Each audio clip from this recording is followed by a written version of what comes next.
o vinho de Babilônia. Agora, a Bíblia fala muito sobre Babilônia.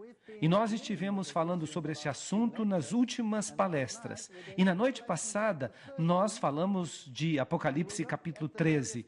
E nós olhamos os vários componentes da primeira besta, aquela que se levanta do mar. E nós vimos que ela fala com a boca de um leão. Ela tem a boca de leão.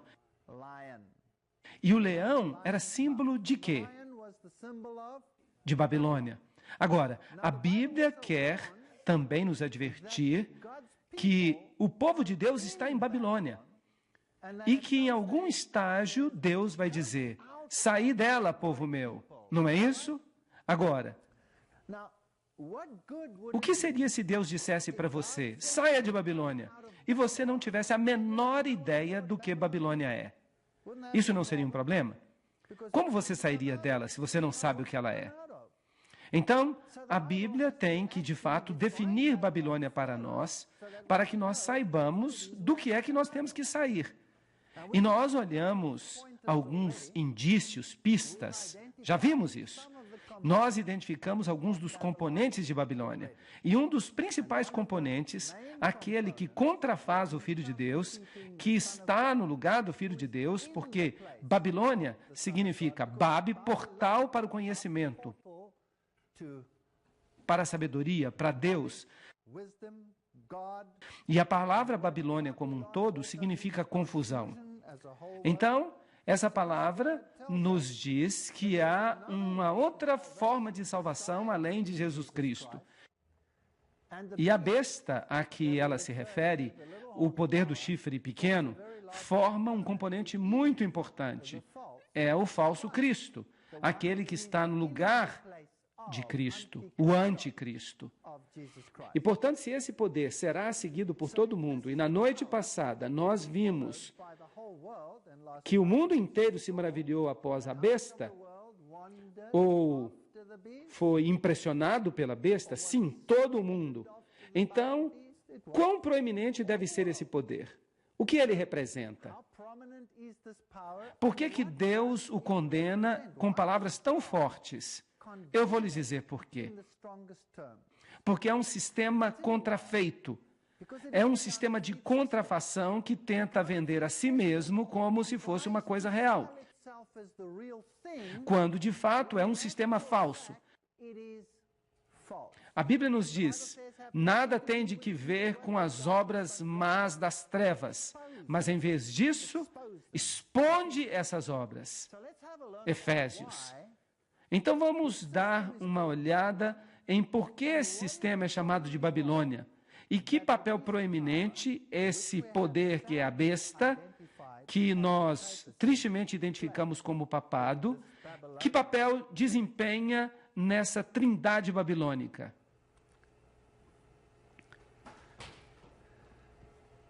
Temos, portanto, uma firme palavra de profecia, a qual faríamos bem em ouvir, como uma luz que brilha em um lugar escuro até que o dia apareça e a estrela da manhã se levante nos nossos corações. 2 Pedro 1,19.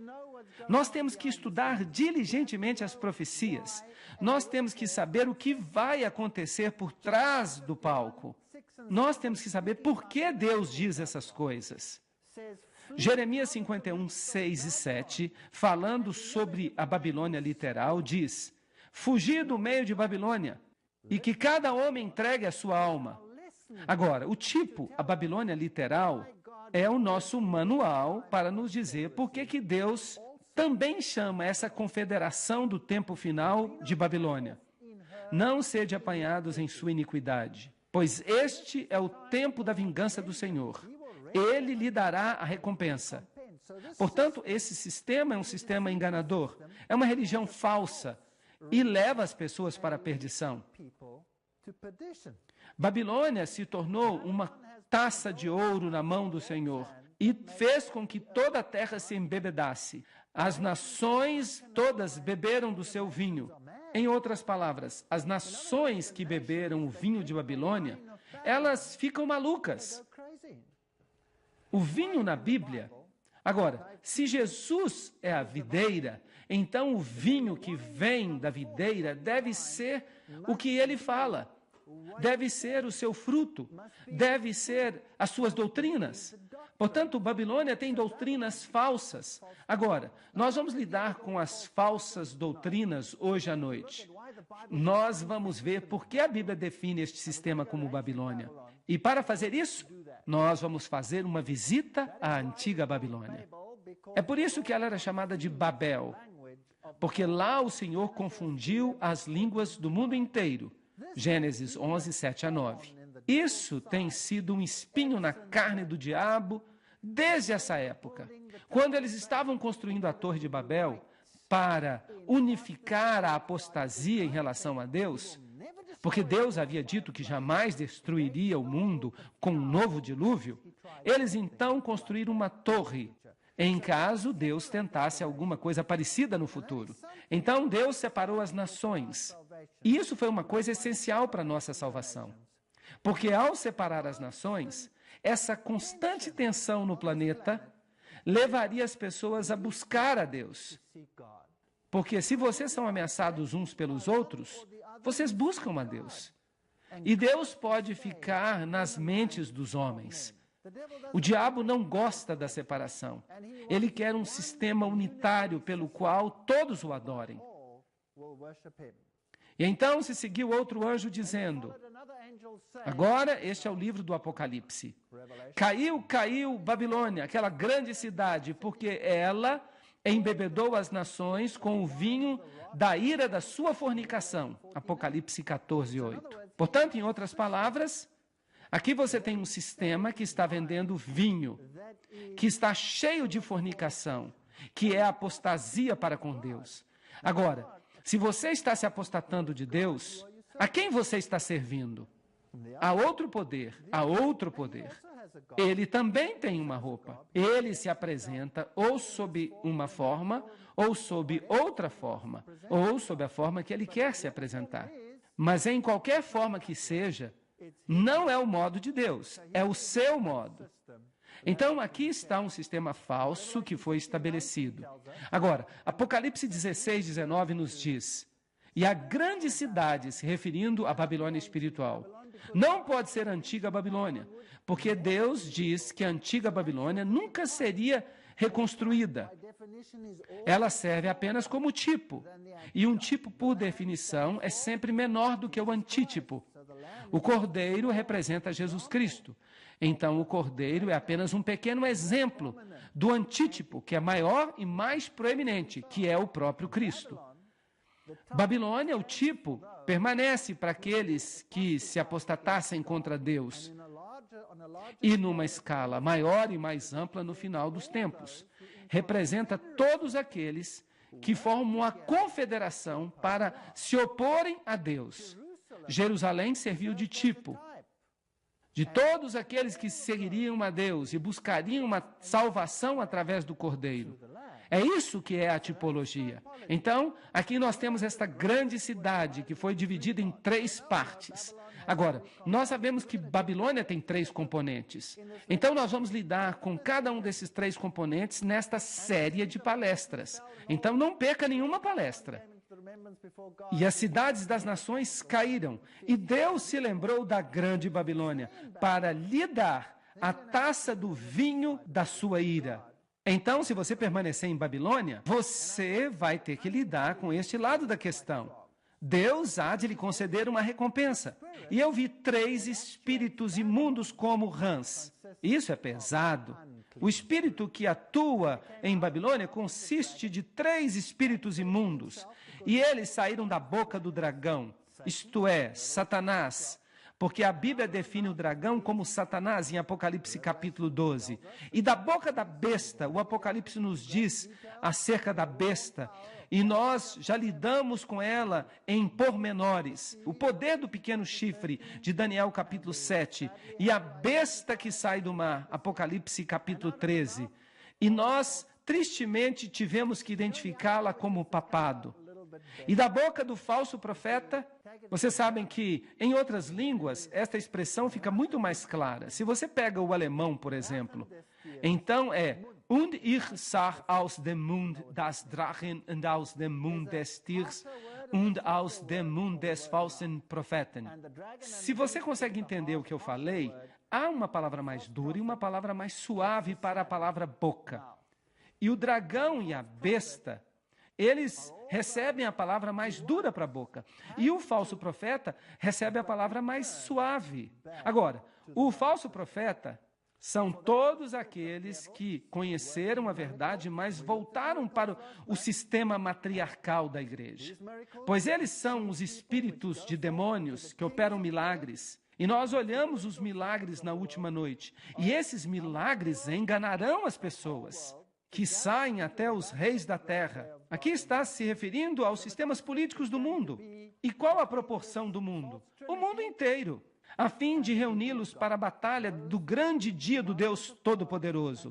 Então, o conflito vai acontecer entre essa falsa trindade e o povo de Deus, aqueles que guardam os mandamentos de Deus e têm o testemunho de Jesus. Portanto, a Babilônia mística consiste do componente do dragão. O dragão, Satanás, operando diretamente com o homem. Isso seria o espiritismo, estranhas ocorrências, aparições, todas essas atividades espíritas. A besta, a religião organizada que culmina no papado. E o falso profeta, aqueles que conheceram, mas que voltaram para as profecias falsas. Eusébio nos diz que Constantino, para recomendar a nova religião aos pagãos, transferiu os ornamentos externos aos quais eles estavam acostumados. E a evidência aponta para o fato de que o cristianismo logo se tornou paganizado e apenas usava a roupa do cristianismo. E essa roupa vem dos escritos das sociedades secretas. A gente pode voltar ao passado até Simão Mago. Simão Mago seguia Pedro e a Paulo até Roma.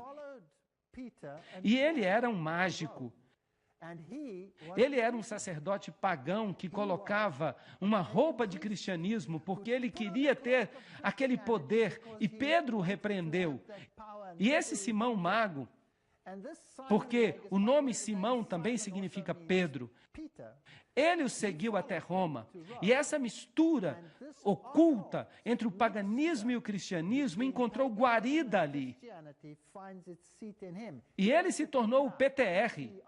E as letras PTR nada tem que ver com Pedro, Simão, o apóstolo, mas elas indicam Simão Mago.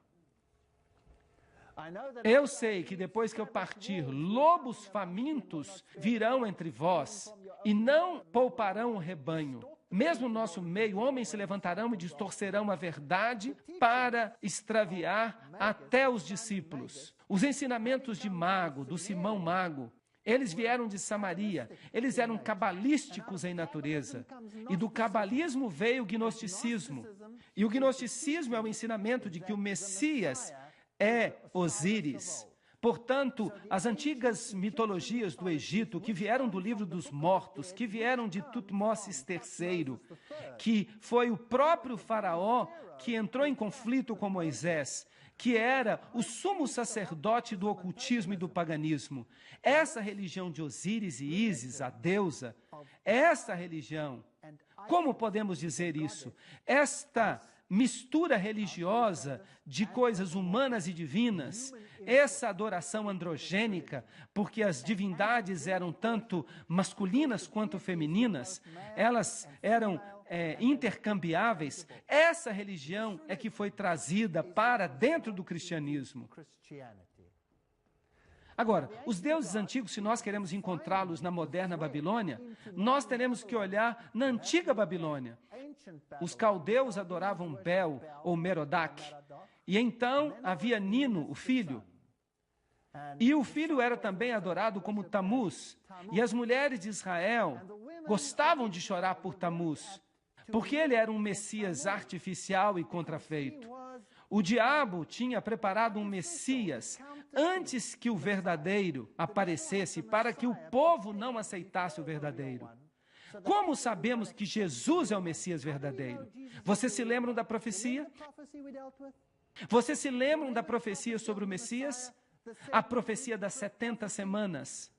Aquela profecia que os rabis diziam que você seria amaldiçoado se você a lesse. Sua mão, seu dedo, seu pulso, seu braço, todo você é amaldiçoado se você contasse as 70 semanas. Porque ela identifica o verdadeiro Messias. Então, o Messias falso já estava lá e o seu nome era Tamuz. E também havia a deusa Reia. Ela era adorada como Ishtar, a palavra da qual temos a palavra Páscoa hoje em dia. Astarte, Beltis. E ela era a rainha do céu, sim, a rainha do céu. E ela era conhecida porque ela aplacava a ira das pessoas. Agora, no catolicismo, nós temos exatamente a mesma coisa. É declarado que ninguém vai ao Pai senão através de Jesus. Mas ninguém vai a Jesus senão através de Maria. E Maria é a mediatriz. Ela aplaca a ira do Filho. Então nós temos um sistema similar àquele que nós tínhamos nos tempos de Babilônia. Agora, se você pega essas religiões e você olha para elas em base mundial, no Egito, essas deidades eram adoradas como Ísis, a deusa, e como seu filho Osíris. E Osíris era aquele que morreu, se tornou parte do sol, ressuscitou e voltou a esta terra como Horus. Horus era o filho divino e a mãe divina era Ísis. Então você tem mãe e filho sendo adorados. Na Índia, eles eram adorados como Isi e Iswara. É a mesma religião. De fato, a religião babilônica é hoje a religião universal de todos os sistemas religiosos. A China era Xingmu e a mãe santa e o filho. Na Grécia, Ceres, ou Irene e Pluto. Em Roma, era Fortuna e Júpiter Puer. Esse era o antigo sistema de adoração. É interessante que o mais atual seminário sobre o cristianismo no mundo hoje, o assim chamado Seminário de Jesus, no qual estão falando sobre uma nova reforma, Deus proíba que nós a chamemos de reforma. Eles ali falam sobre uma reforma. Eles querem colocar Jesus lado a lado com Osíris. Eu tenho problemas com isso porque um é a contrafação do outro. E as doutrinas religiosas associadas com o livro dos mortos, que dizem respeito a Osíris, elas são totalmente o oposto do que a Bíblia diz. Bem, Ezequiel 8,16 diz: à porta do templo do Senhor, entre o pórtico e o altar, havia 25 homens com as costas voltadas para o templo do Senhor e os seus rostos voltados para o oriente. E eles adoravam o sol na direção do oriente. Portanto, o antigo Israel, embora conhecesse o poder de Deus, já estava pervertido para este tipo de paganismo. Eu lhes explico por quê. Porque é uma religião muito sofisticada. Não subestimem o paganismo. Nós pensamos que essas pessoas eram tolas ou estúpidas porque elas adoravam os deuses pagãos. Nós não somos menos estúpidos. Vocês sabiam disso? A maioria da minha vida eu servia aos deuses pagãos, sem mesmo imaginar, mas isso foi um fato na minha vida. Portanto, eles adoravam o sol, porque o culto ao sol é uma contrafação perfeita da adoração ao Messias. Em outras palavras, é fácil substituir um pelo outro, colocar a roupa certa nisso e aplicar a liturgia certa, e então você obtém uma nova religião. Agora, a religião vem da lenda de Nimrod e de Semiramis. Nimrod era um guerreiro que lutou contra Deus. Foi ele que se apostatou. E por isso ele foi condenado à morte. E sua viúva, Semiramis, alegou que ele tinha ressuscitado e que tinha sido levado para o sol e que tinha renascido através dela. E assim como os peixes nadam nas águas do rio Eufrates, assim, o símbolo do peixe se tornou o símbolo do Deus que protegia Nimrod nessa transição. E então ela deu à luz a uma criança, que era naturalmente o nascimento ou o renascimento, ou a ressurreição, se você preferir, daquela criança Osíris. Na Escandinávia, eles adoravam como Frigga e Balder, Vênus e Adonis em Roma, e Astorete e Baal na Fenícia. E a criança se tornou a portadora do pecado e se tornou o Salvador. E esse era o seu nome. Ele era chamado Zoroastro. Por falar nisso, o zoroastrismo está vivo e muito bem no Oriente Médio. É a semente da mulher, Mitras, o Salvador. E o mitraísmo é uma das formas mais sofisticadas da adoração ao sol. E nós lidaremos com o mitraísmo, porque é impressionante quem Mitra foi e o que o mitraísmo é hoje em dia. Mesmo aqui nos Estados Unidos, você ficará surpreso de quão ativo ainda está o mitraísmo.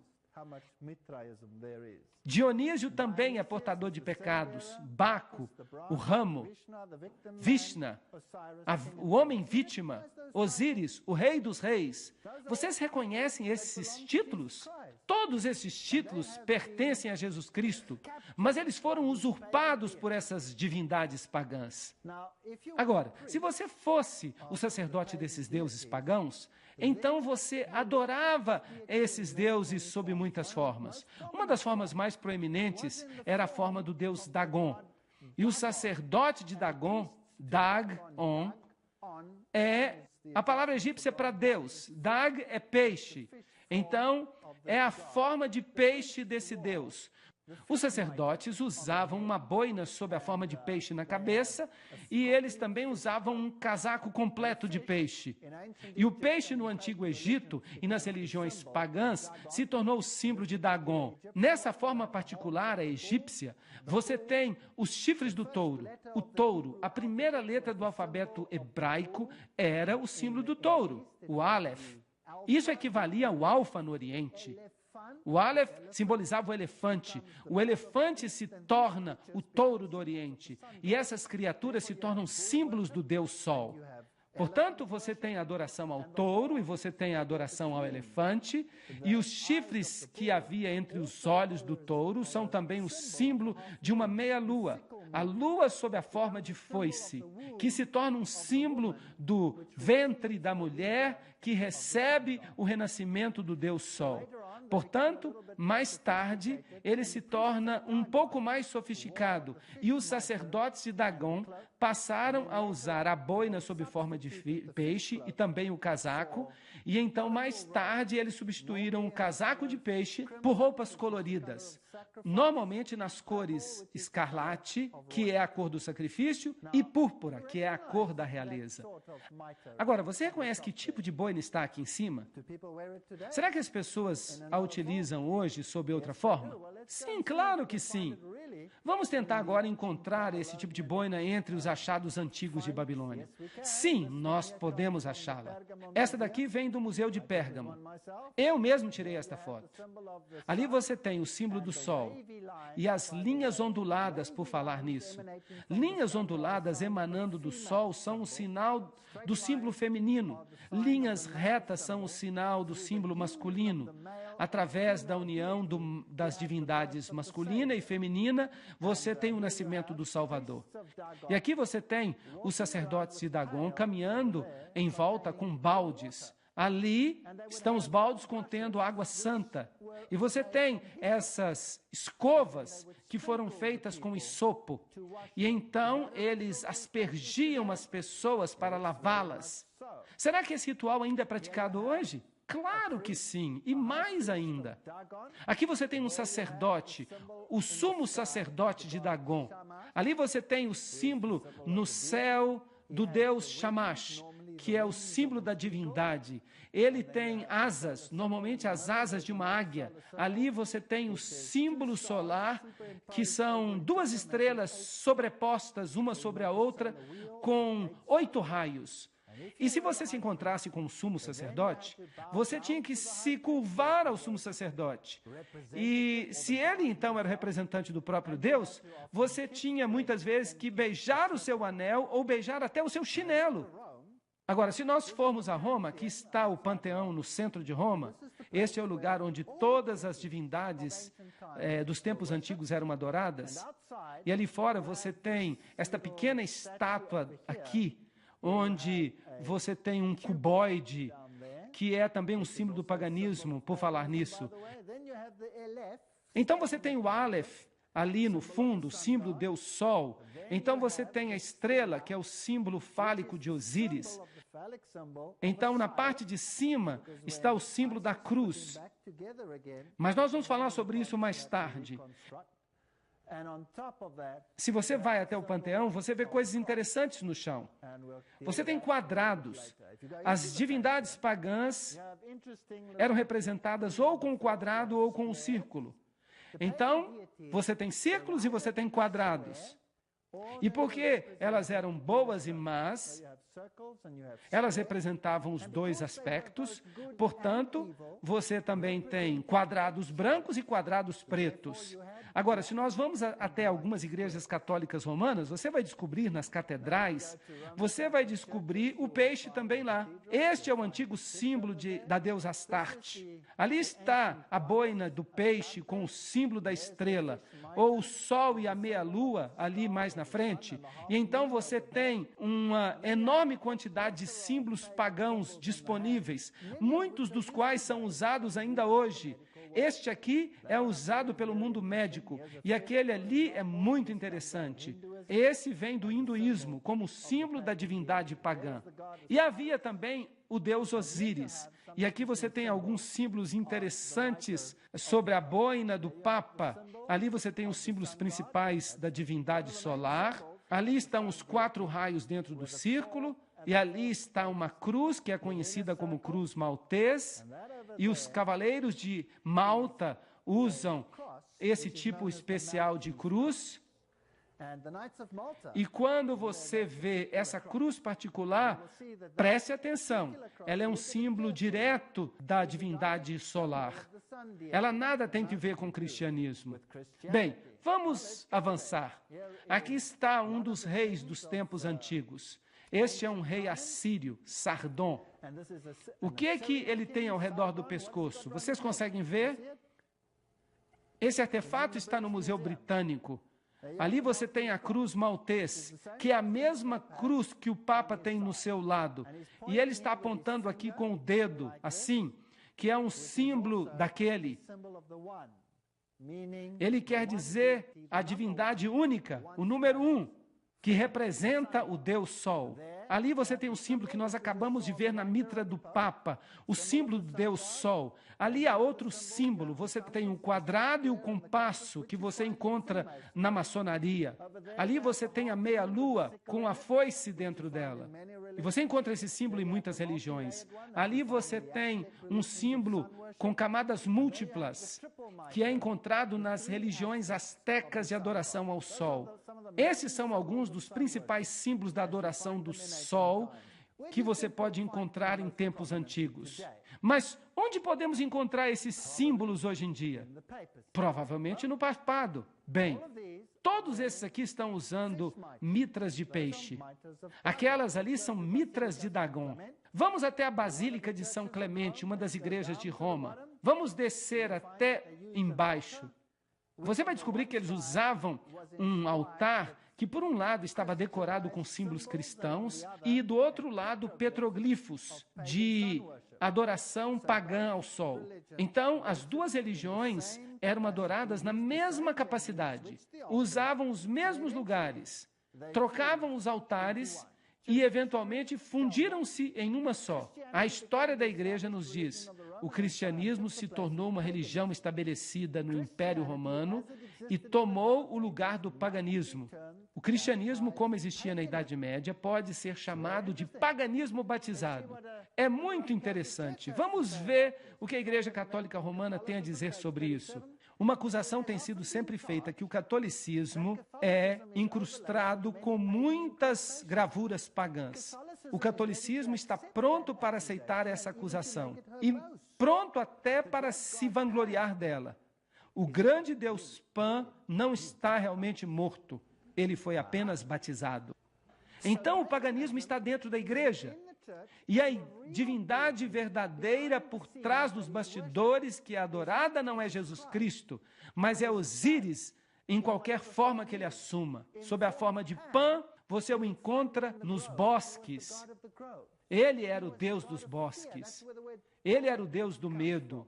É daí que vem o pânico. Esse Deus Pan é aquele que é adorado ou como um lindo rapaz que carrega as ovelhas como pastor, ou é adorado sob a forma que ostenta pés de bode, a depender de que aspecto você esteja observando. Porque se você o adora no sentido positivo, ou se você o adora no sentido negativo, ele é a mesma divindade. É a mesma coisa se você o adora como Lúcifer, ou se você o adora como um Deus bom. A luz e as trevas encontram-se na mesma divindade. Bem, quero levá-los até esta catedral católica romana muito famosa.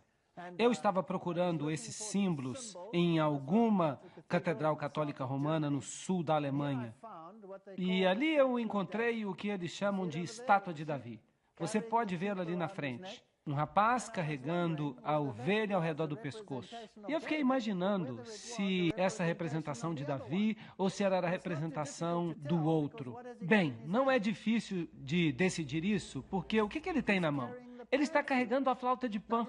Agora, será que Davi alguma vez tocou a flauta de Pan? Não! Davi não carregaria a flauta de Pan. Ele tocava a harpa. Então, esse instrumento nos diz que este é Pan e não Davi. Então, eu fiquei interessado, tendo visto Pan ali, se eu encontraria Pan em sua forma negativa, na mesma construção, no mesmo prédio. E, vejam só, ali está Pan com os pés de bode e todos os símbolos do paganismo, incluindo Jano, que tinha 2 rostos. Este é o paganismo em sua forma mais elevada. Se você vai até a Catedral de São João no Laterano, que é a igreja onde o Papa fala ex cátedra, ou se você vai até a Catedral de São Pedro, todo o sistema ali, toda a construção é um sistema de adoração ao Deus Sol. O local é um sítio antigo. Por falar nisso, a maioria das catedrais no mundo são construídas nos mesmos lugares em que os deuses pagãos eram adorados. A construção desses edifícios ocorria de acordo com os ritos pagãos antigos. Então, aqui você tem o triângulo, por exemplo. Você tem a famosa cúpula do sol. E você tem essa estrutura em pilares que é normalmente conhecida como o assento da deusa. E se você entra neste lugar, no chão você encontra o título oficial do Papa, que é Pontifex Maximus. Agora, esse título vem lá de Babilônia. Ele sofreu mudanças ao longo do tempo. Quando a Medo-Pérsia conquistou Babilônia, os Medo-Persas assumiram também a sua religião. Esse mesmo sistema religioso, os sacerdotes de Babilônia se revoltaram em algum momento e foram expulsos e fugiram para Pérgamo. E ali, o Pontifex Maximus residiu até os tempos romanos, quando ele deu o seu título, as suas vestimentas e todos os poderes de ser uma divindade, bem como de ser um sumo sacerdote ao imperador. E é por isso que os imperadores romanos receberam o título Pontifex Maximus. E quando Roma declinou e o trono de César se esvaziou, o bispo de Roma alegou que tinha o título Pontifex Maximus, que significa o construtor de pontes. Ele é a ponte entre o céu e a terra. Então ele toma o lugar de Jesus Cristo, que é a ponte entre o céu e a terra. E se você quer ver se nós conseguiremos descobrir mais símbolos interessantes, este no chão do Vaticano, veja. O que nós temos aí? Nós temos uma coroa tríplice. Onde nós vimos isso? É um símbolo da antiga religião que nós vimos ali associada com o sistema babilônio e os reis assírios. Aqui você tem outro símbolo interessante, o leão com as asas de águia. Como que a Bíblia define isso? Define que é a Babilônia. Então você tem a flor de lis, que é o símbolo da união do masculino com o feminino. E então você tem a cauda bifurcada, que é o símbolo do dragão. Tudo isso está ali.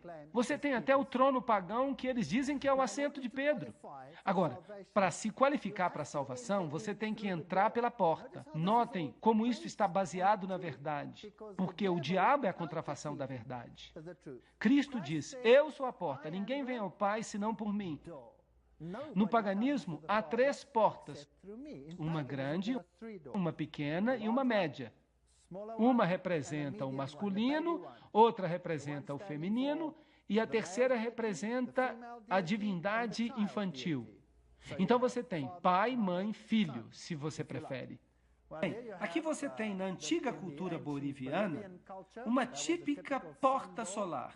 Ali está o símbolo do deus Sol em cima, e você tem 3 pedras sagradas e as rochas na praia Futamigaura. Isso aqui fica no Japão. Uma seria o pai, a outra a mãe e o sol. E em cima de tudo você tem o portal do casal divino, a porta solar que leva para dentro. Também em Futamigaura você tem os sapos de bronze, que também são uma forma da divindade, porque é uma forma de panteísmo. Deus está em tudo. E você tem os sapos, naturalmente, no Egito. Então, essas religiões não estão mortas, elas estão vivas, estão bem. Aqui você tem a porta solar alada de Sendang. Assim, o hinduísmo, a antiga religião, as religiões orientais, todas elas têm as portas solares de Babilônia. Agora, quem você esperaria, se você fosse o sumo sacerdote de Babilônia no nosso tempo, que fosse associado com as portas solares hoje em dia? Se a Bíblia está correta, você não esperaria que o papado tivesse a mesma coisa? No jubileu, João Paulo II abençoa a porta sagrada no dia do Ano Novo. Onde na Bíblia você lê acerca de uma porta sagrada? Jesus diz, eu sou a porta, eu sou o caminho, entrai por mim. Mas aqui você tem esse símbolo num sentido completamente diferente. Por falar nisso, cada incrustação pagã está bem aqui, nesta roupa que ele está usando. Bem, o papado também alega que tem as chaves, e ele chama essas chaves de Pedro. Lá em Babilônia, elas pertenciam ao Deus Leão, as chaves para o céu e para o inferno. Você se lembra que ele disse que a decisão do Papa é mais importante e que Deus tem que obedecê-la? Pois é, esse sistema é que determina se você vai para o céu ou se você está perdido, e não Deus. Agora, aqui você tem outro símbolo do Deus Leão, ali na frente, em tempos antigos. Então, as chaves são o símbolo do leão. Vejam que cajado interessante que este leão está usando. Todas essas divindades antigas carregavam esse tipo de cajado, porque o cone do pinheiro era o símbolo da fertilidade. Agora, havia rituais para que essas pessoas se tornassem sumos sacerdotes. Elas eram consideradas uma reencarnação, como que uma reencarnação de Faraó, de Osíris, e, portanto, elas eram consideradas representantes de Osíris sob a forma de Horus na terra. Nas culturas antigas, eram carregados, normalmente num tamborete como este. Você também tinha leques, que consistiam de penas. Podiam ser penas de pavão, e o olho na pena do pavão é o olho da sabedoria, da divindade que eles adoravam. Ou poderia ser penas de avestruz, porque a pena é associada com um pássaro, que na análise final vem da fênix. Mas eu vou falar sobre isso em outra hora. Agora, esse aqui é do Papa, e aqui você tem o Papa Pio, ainda sendo carregado desta mesma forma, exatamente como nos tempos pagãos, com as chaves gêmeas que vinham de Babilônia. Os sinais manuais que estão sendo usados aqui são muito interessantes, porque eles são todos símbolos da adoração ao Deus Sol. Os sinais manuais que eles usam, tudo é meticulosamente praticado, porque tudo tem um significado em termos da adoração ao Sol. Há a coroa tríplice, e que também vem do paganismo. É com ela que o Papa é coroado. Aqui, a coroa está sendo trazida. Ali estão as duas caudas gêmeas, os cardeais deitados enquanto isso ocorre. Nós temos um interlúdio musical. É tudo muito agradável. Aqui você pode ver a ordenação de novos bispos e cardeais. Vejam que eles estão deitados, exatamente como nos tempos pagãos. Aqui você tem a tiara tríplice, O deus pagão usava a tiara tríplice 1800 anos antes de Cristo. E aqui você tem a tiara com chifres do deus alado dos assírios. Aqui você tem a coroa tríplice em Krishna, que é do hinduísmo. Portanto, a coroa tríplice é um símbolo da antiga religião de Babilônia. E ali você tem o touro alado, também com uma coroa tríplice que vem dos tempos assírios, dos tempos babilônios. Então, aquele que usa a coroa tríplice agora é o sumo sacerdote das antigas divindades. Aqui está a tiara do Papa VI, as 6 serpentes abaixo da pirâmide oculta nesta aqui. Agora, vamos ver o que se pode saber sobre a adoração à mãe e à criança, Maria e o menino Jesus. Este símbolo é exatamente o mesmo que você tem no paganismo. E é interessante que você tem a Madonna negra e você tem a Madonna branca. Você tem o Jesus negro e o Jesus branco. Agora, no paganismo era exatamente a mesma coisa. Osíris era adorado ou como preto ou como branco, a depender do aspecto da divindade que você favorecia. No jogo de xadrez, o que você tem aí? Você tem casas brancas e pretas. E o jogo de xadrez é planejado, é um jogo oculto, planejado desde a antiguidade através da maçonaria, para mostrar que, de fato, o peão não somente destrói o rei, mas você pode promover o peão à rainha. Ele se torna rainha se você quiser. Então, o preto e o branco, ambos eram símbolos que já estavam presentes na adoração a Osíris e no culto a Ísis. E você também tem isso no catolicismo. Você tem a Madonna negra e você tem a Madonna branca. E se você for para a cultura oriental, você tem exatamente a mesma coisa. O culto à mãe e à criança. Isis e Iswara, Xingmu e a criança sagrada. Você também tem isso no Egito, Ísis e Osíris. Você tem também na cultura hitita a adoração da mãe e do filho. Claro, a mãe e o filho se tornarão proeminentes no catolicismo romano. Mas se você quer fazer com que as pessoas creiam que eles representam alguma coisa, você tem que dar nomes aos deuses. Isso não é problema. Esses nomes têm mudado através da história. Os gregos não tinham os mesmos nomes que os medo-persas. Eles não tinham os mesmos nomes que os egípcios. Eles não tinham os mesmos nomes que os babilônios. Mas tudo era um deus apenas. Então, todas essas divindades, e aqui você tem uma antiga religião asteca, Quetzalcoatl, e a criança, e às vezes você tem do sexo masculino ou feminino, indica que a divindade é tanto macho quanto fêmea. A Madonna negra está na Igreja Católica Romana, e os messias negros são também comuns. E a Madonna branca tem filhos brancos. Aqui você a tem no hinduísmo. Esta vem do Museu Britânico.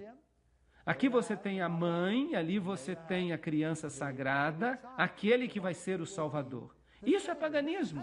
Nada tem que ver com o cristianismo, porque Jesus diz: há apenas um mediador entre Deus e o homem. E quem é ele? O homem Jesus Cristo.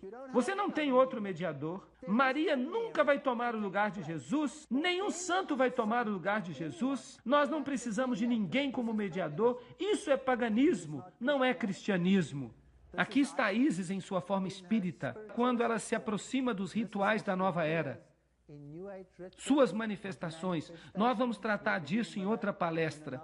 Aqui você tem os símbolos, os antigos símbolos pagãos de Hermes e Ísis, bem aqui, com a estrela de 6 pontas no meio do círculo. Ou as estrelas de 5 pontas em outros lugares são também usadas. Este símbolo, onde vocês acham que eu achei? Este símbolo é dos antigos deuses? Eu o achei na Catedral Jesuíta, no sul da Europa, na Alemanha meridional. O que isso está fazendo aí? O que os símbolos de adoração ao sol estão fazendo em Czestochowa, na Tchecoslováquia, ou na Polônia, em todas as partes do mundo? Vamos dar uma olhada, então, na Nova Enciclopédia Católica, que diz: Pio XII afirmou fortemente que Maria é rainha. Então, aqui nós temos uma rainha no céu, mas Beltis era também chamada de rainha do céu, inserindo no calendário 31 de maio uma nova festa de Maria Rainha. Então, Maria remodelada, reformada, para se encaixar nos sapatos da antiga divindade e colocada na frente do povo como nova mediatriz. Isso é muito triste porque Jesus é tirado da equação. Eu não estou tentando derrubar Maria. Maria era uma mulher abençoada, ela era uma boa mulher, mas a sua herança está sendo mal usada aqui. Ela era reverenciada como mãe e rainha em 31 de outubro de 1942, quando foi reconhecida publicamente como rainha. É espantoso que todo o sistema antigo de Babilônia somente chegou à plenitude em nossa época. Agora, vamos dar uma olhada em retratos fascinantes da transferência do papel mediador de Jesus para Maria. Este aqui eu encontrei em Roma. Aqui você tem Jesus colocando a coroa de espinhos sobre a cabeça de Maria. E ela tem as feridas nas mãos. Portanto, Maria que se torna a mediatriz, aquela que sofreu e morreu.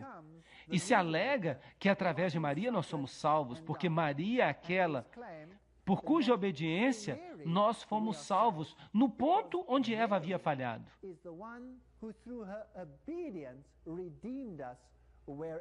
Agora, lembrem-se que eu fui católico. Eu fui um católico devoto por muitos anos. E eu fiquei abismado, como vocês também provavelmente estão hoje à noite.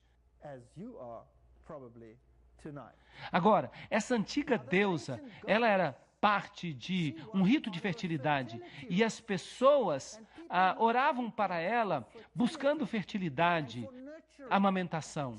Será que Maria também preencheu esse papel? Absolutamente.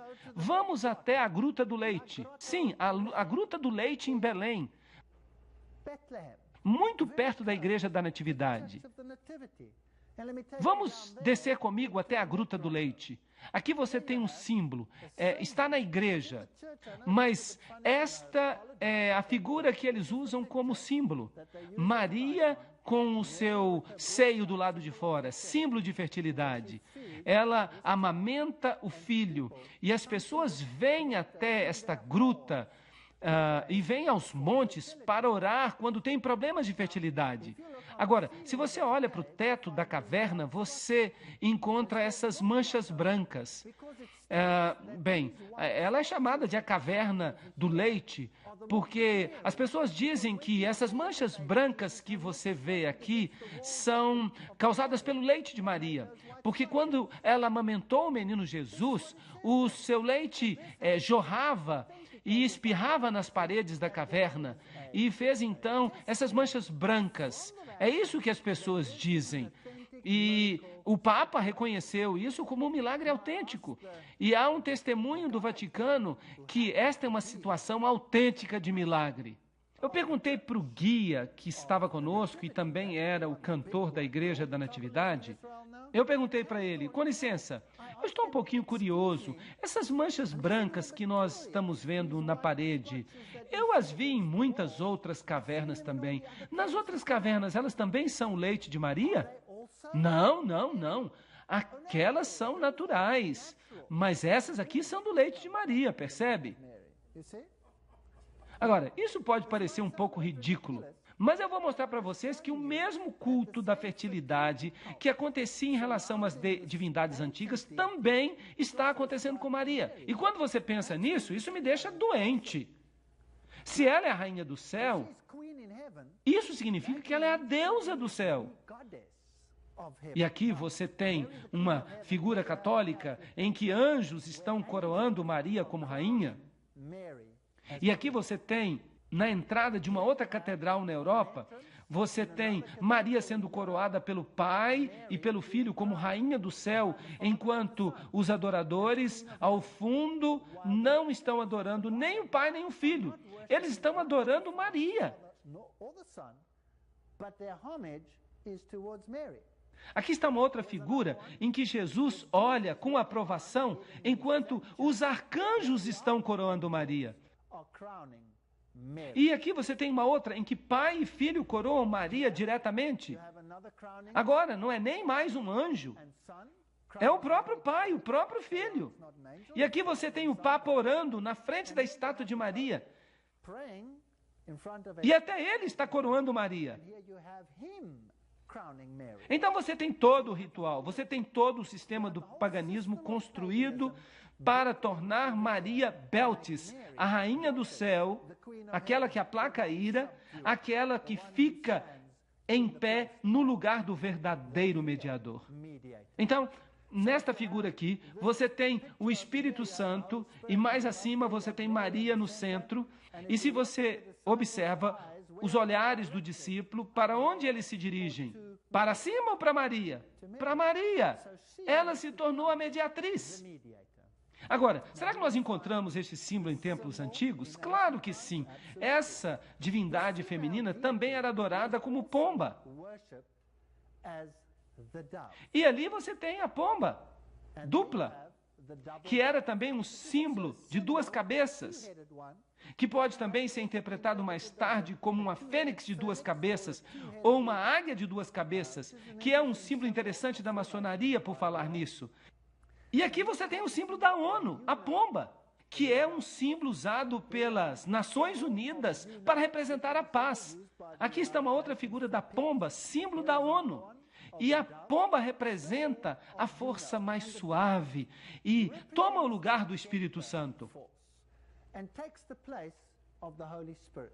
Então, a deidade feminina é também aquela de quem emana uma gentileza, uma força terna, o Espírito Santo. Então, quando você encontra este símbolo da pomba em muitas roupas de sacerdotes, você nunca pode ter certeza se é uma referência ao Espírito Santo ou se de fato é uma referência à ONU. E quando ele aparece sob os raios do sol, será que ele pode simbolizar o cristianismo?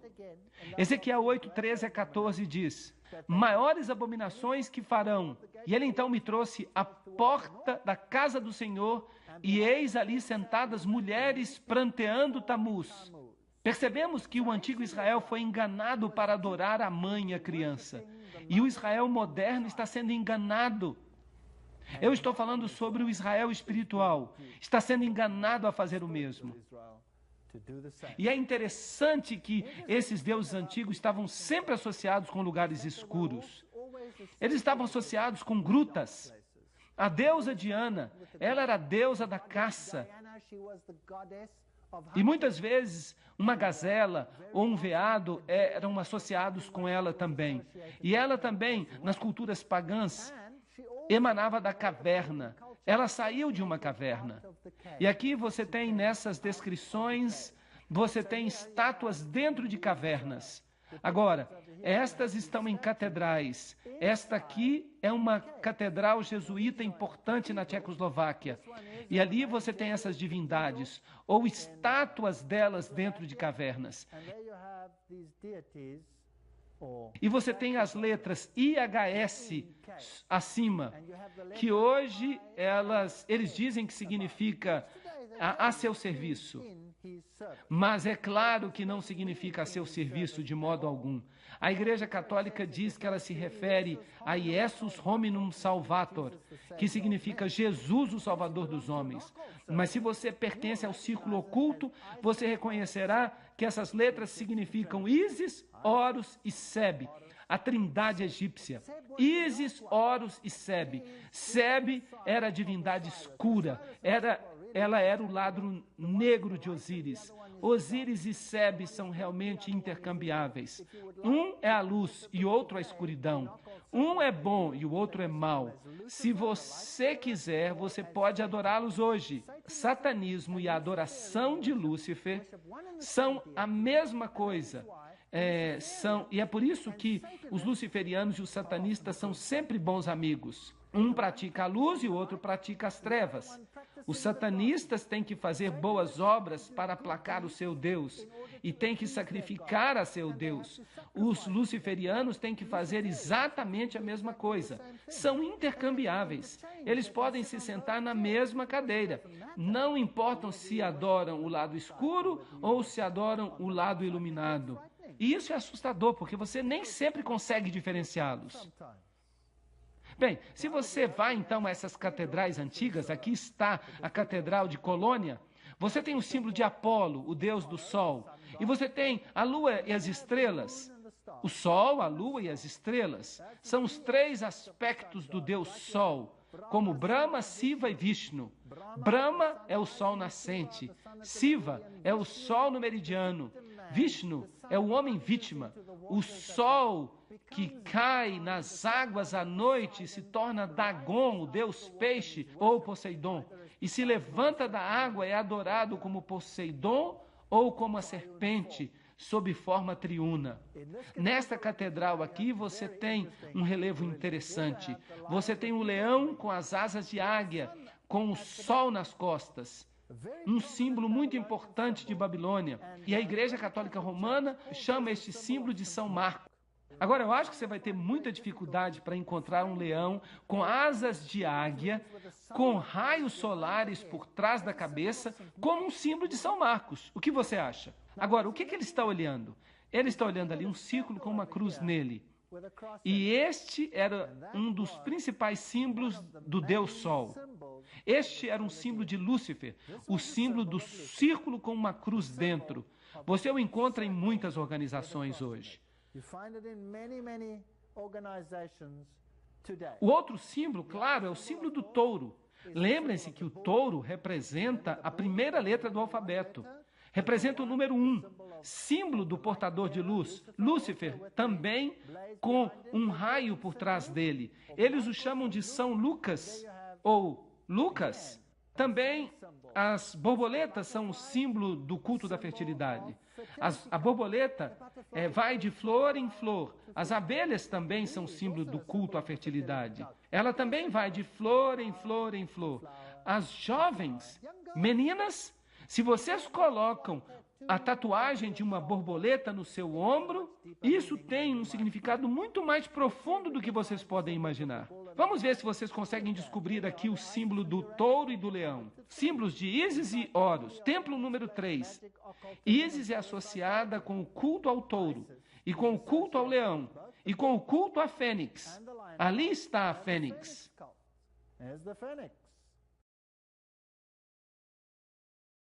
Muito bem. Vamos voltar para o catolicismo. Se você vai a uma igreja ou a um mosteiro católico, ali há jardins, e no jardim você encontra Maria geralmente representada numa situação de caverna. Ela é a deusa da gruta. Onde você lê uma coisa parecida com essa na Bíblia? A deusa da gruta. E Maria, no porão da catedral, está também na caverna e sai da caverna. E aqui você tem a forma oculta de escrever Maria. O M está em maiúsculas aqui. M. O M é maiúsculo aqui.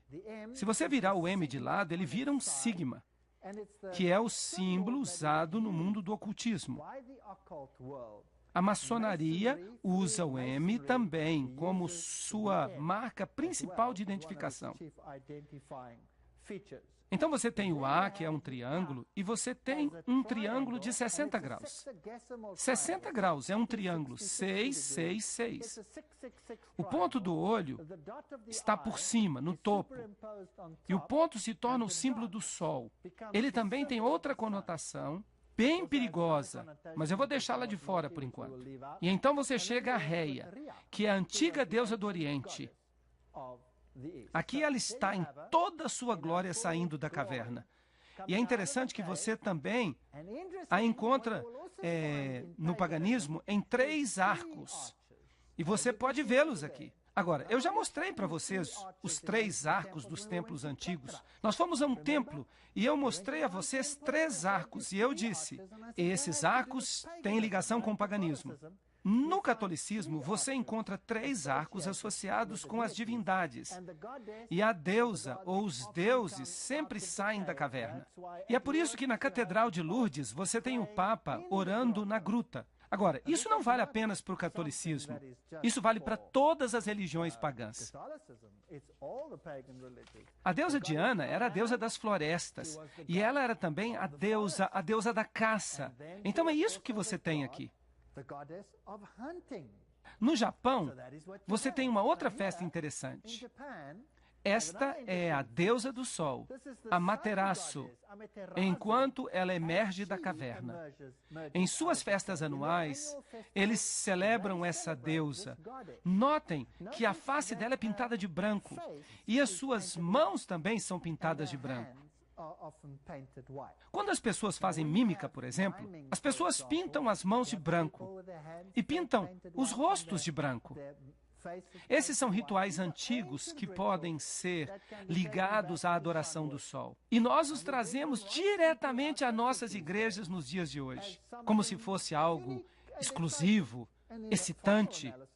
Mas, em última análise, nada mais é do que adoração ao sol. Agora, vamos tomar como exemplo a cultura africana.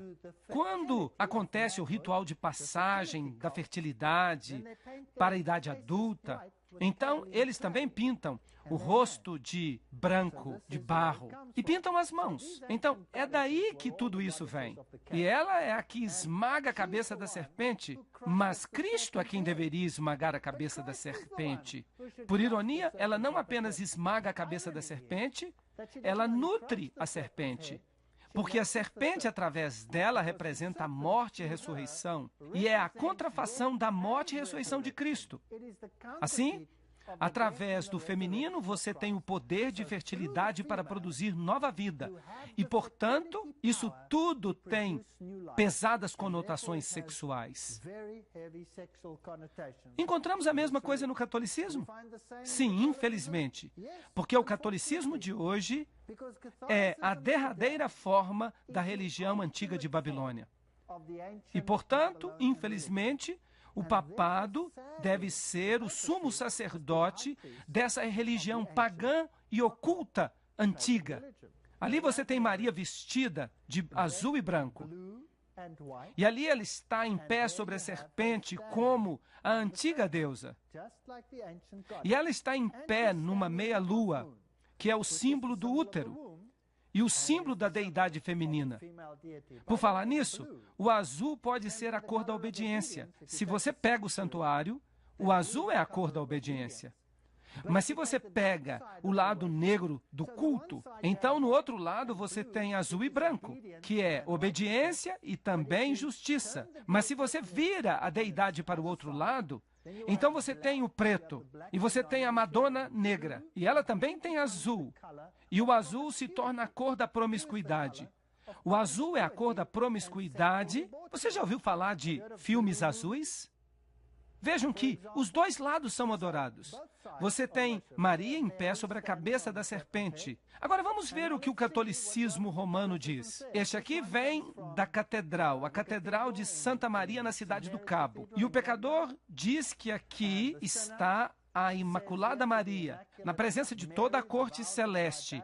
Eu te escolho hoje para minha mãe e senhora. Eu me entrego e me consagro a ti como teu servo, o meu corpo e a minha alma, os meus bens, tanto no interior quanto no exterior, mesmo o valor de todas as minhas boas ações, quer do passado, quer do presente ou do futuro, sem exceção, de acordo com o teu beneplácito, para a maior glória de Deus, neste tempo e na eternidade. Amém. Então, quem de fato se torna a principal divindade em sua vida? É Jesus ou é Maria? Deve ser Maria. Então, substituiu-se Jesus por outra divindade. Agora, eu fiquei admirado, eu fiquei petrificado quando eu vim aqui na Síria. Eu estive recentemente na Síria. Eu fiz uma turnê por cidades antigas, sítios arqueológicos, e eu cheguei aqui a uma cidade chamada Sardes. Ela fica numa região totalmente islâmica. E aqui está essa grande estátua de Maria. E você tem essa imensa estátua de um veado. Agora, De acordo com a história, o rei, um antigo rei, estava viajando por aqui. E ele viu o veado. E ele foi caçar o veado. E ele deixou as suas tropas para trás. E ele pegou o seu arco e a sua flecha e atirou no veado. Mas o veado se transformou imediatamente em Maria. E Maria disse a ele: você precisa construir um mosteiro para mim neste lugar. Agora, este lugar não é um lugar de adoração apenas para católicos, mas para muçulmanos também. E isso é interessante, porque é aqui que as duas religiões se encontram. E aqui os milagres ocorrem. E neste mosteiro em particular, eles têm uma imagem. E essa imagem foi supostamente desenhada por nenhum outro senão pelo apóstolo Lucas. É uma imagem de Maria com a criança. Isso é estranho, porque Lucas não viu a Jesus quando Jesus era bebê. Mas, além disso, a imagem respinga lágrimas de óleo. E é claro, o óleo aqui é um representativo de purificação, algo que consagra você para propósitos sagrados. Mas uma pessoa saiu daqui carregando um pouco de óleo e uma gota caiu no chão. E é claro que essa gota se transformou na imagem de Maria. Agora, este mosteiro foi construído num antigo monte. Então, isso me fez ficar desconfiado e eu pensei comigo mesmo, se este mosteiro fica em um monte antigo, então este é um dos lugares altos. E eu deveria ser capaz, então, de encontrar evidências antigas da adoração pagã da deidade sob a forma dos arcos antigos. Então, eu saí procurando ao redor do mosteiro e aqui, nesta colina, eu encontrei. Ele está ali. O mosteiro está sobre o monte. É um lugar alto, antigo. Esta é a caverna. Ela está selada com a cruz, onde a antiga adoração acontecia. Há os arcos tríplices. E eles têm inscrições gregas. E eles são dedicados aos deuses pagãos da antiguidade. Então, pode-se dizer que o catolicismo nada mais é do que uma forma embelezada da antiga religião de Babilônia. Aqui está o lugar onde a gota caiu. E eles têm esta barra aqui com todas essas trancas. Eu não sei para que essas trancas servem. Elas não trancam nada. Ali é o lugar onde a gota caiu e se transformou na imagem de Maria. Vou aumentar para vocês. Aqui está. E esta é a antiga pintura que supostamente foi pintada por Lucas. E você tem todas essas incrustações antigas e formas pagãs de adoração. Aqui está o bebezinho, que é supostamente Jesus, e é adorado nesta catedral em Roma como Tamuz. Agora eles o chamam de Bambino, o bebê Jesus. Mas olhem para ele, coroado com ouro e prata.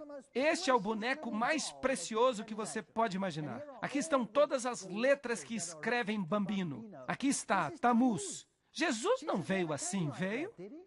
Meu Jesus nasceu numa manjedoura. Ele não veio vestido em ouro e joias e prata, sendo adorado como um bebezinho dessa maneira. Aqui estão escritas as letras antigas.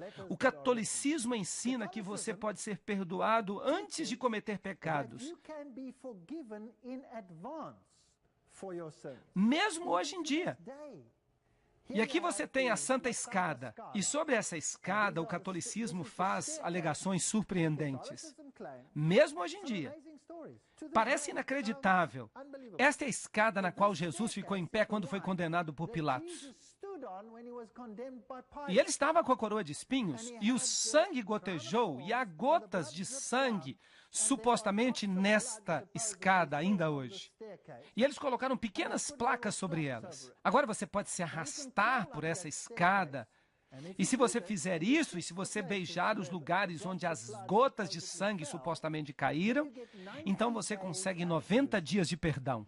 3 meses de graça, antes do pecado. Você pode sair e se divertir.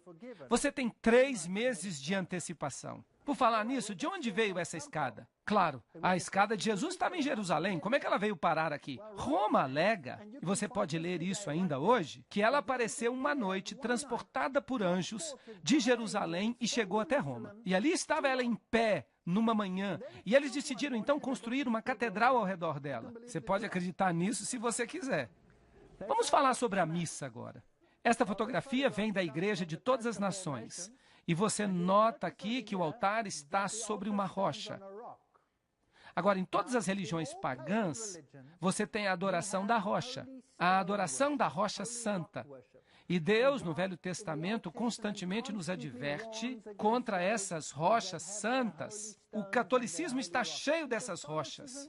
Os católicos ensinam que o sacrifício da missa é e deveria ser considerado o mesmo que aquele da cruz, no qual a vítima é o mesmo, isto é, Jesus Cristo nosso Senhor. Está no Catecismo do Concílio de Trento, parte 2, capítulo 4. Esta não é qualquer fonte. Assim, Cristo é sacrificado todas as vezes que acontece uma missa. Mas Hebreus diz que eles crucificaram de novo para si o Filho de Deus, Hebreus 6:6. E quantos sacrifícios diz a Bíblia que Jesus fez para todo sempre? Um sacrifício para todo sempre. Então, o sacrifício da missa é, em certo sentido, um símbolo da vitória de Lúcifer sobre Cristo. Ele continua a sacrificá-lo. E o crucifixo onde Cristo fica, o crucifixo é um símbolo da vitória de Lúcifer sobre Jesus Cristo. Agora, no paganismo, a cruz era também adorada como um símbolo do sol, é claro. E Lúcifer transformou-a em um de seus principais símbolos.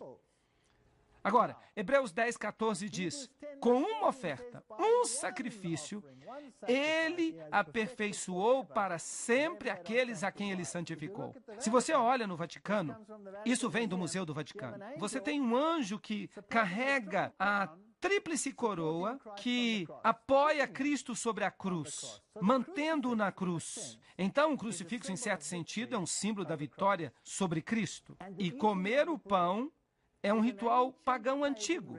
A Eucaristia, ou hóstia, tem as letras IHS sobre ela, Isis, Horus e Set. E a hóstia vem da palavra latina para sacrifício. A hóstia redonda, cujo formato redondo é tão importante no mistério romano, é outro símbolo de Baal. Então, o formato redondo é um símbolo do sol. E aí você o tem, mesmo no lado da cruz, que também é um símbolo do Deus Sol. Muito bem, aí está. Na Síria, nós temos o símbolo do Sol, que era redondo, e foi colocado na meia-lua, que era o símbolo do nascimento no útero do Deus Sol. E ele era chamado Baal Haddad. E sempre havia uma estrela na lua. E a estrela representa a estrela do Oriente. Ela era chamada de Cão Maior. E era uma representação de Sírio. Agora, lembrem-se dos antigos magos, os 3 reis magos que vieram a Jesus, está bem? Agora, o ocultismo hoje em dia, em sua forma maçônica, ensina que os reis magos seguiram uma estrela do Oriente e a seguiram até Belém. É isso que eles ensinam. Pergunta, se os reis magos vieram do Oriente, então onde estava a estrela em relação a eles? Sobre Belém? Ela estava no oeste.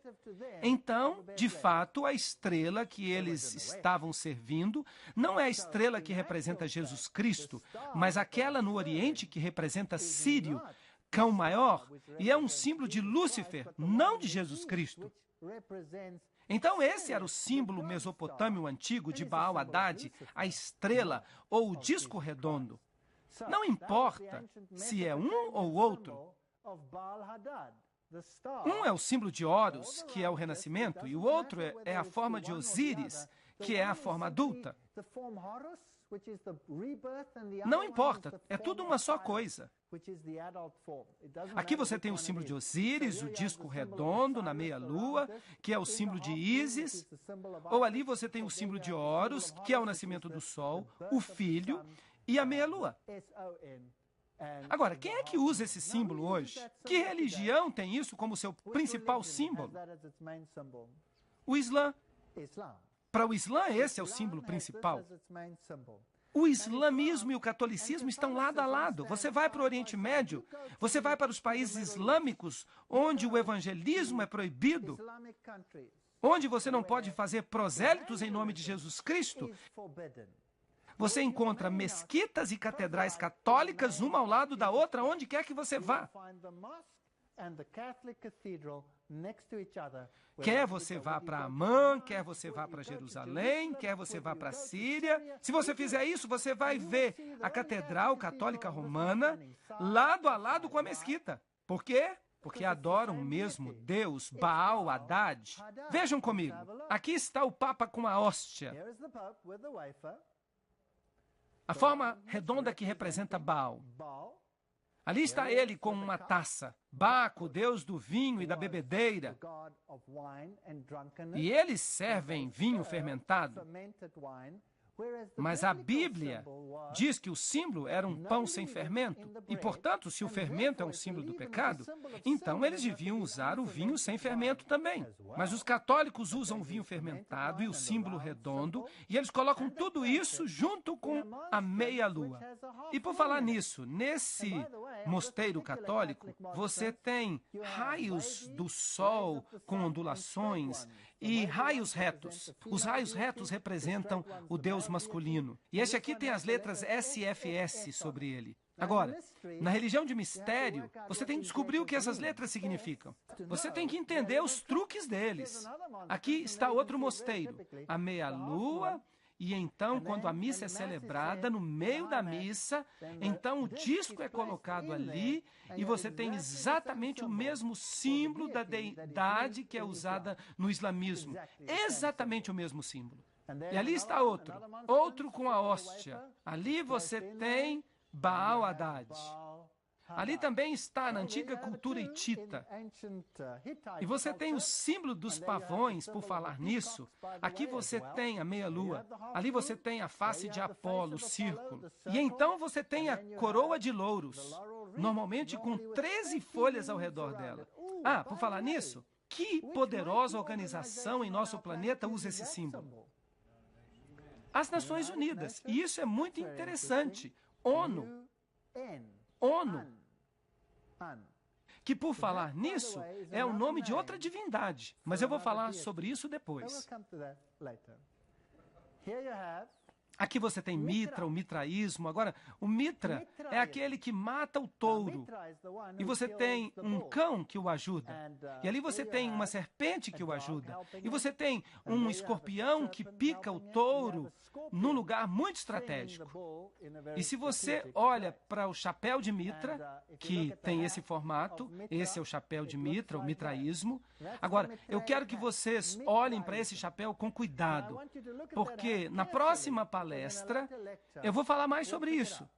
Vocês vão ficar admirados quando eu falar sobre o chapéu de Mitra. É muito interessante. A estrutura do culto era hierárquica, através de uma série de 7 graus. Cada um deles tinha um símbolo especial. Córax era o corvo sob Mercúrio.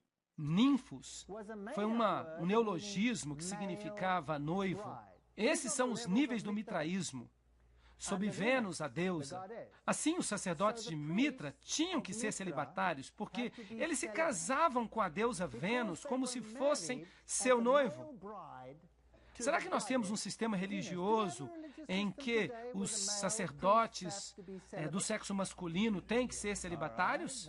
Muito bem, então nós temos Mili, a pedra de moinho, sob Marte, nós temos Leão sob Júpiter, Pérses sob a Luna, isto é, a Lua, Heliodromo sob o Sol e, finalmente, nós temos Pater. Esse é o grau mais elevado, o grau superior do mitraísmo.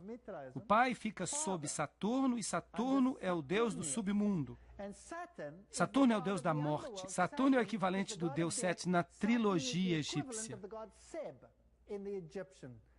Agora, Pater, Pai. Nós temos um sistema religioso hoje no qual o sacerdote é celibatário, no qual a deidade que faz o papel de mediador é feminina e no qual ele é chamado Pai. Nós temos um sistema assim hoje. Se eles dizem sim, então deixe-me ser sincero com você, eu não quero parecer um estranho aqui hoje. Vamos dizer que se parece muito com o sistema velho, então qual é a possibilidade que seja de fato o sistema velho? 100%, eu lhe garanto.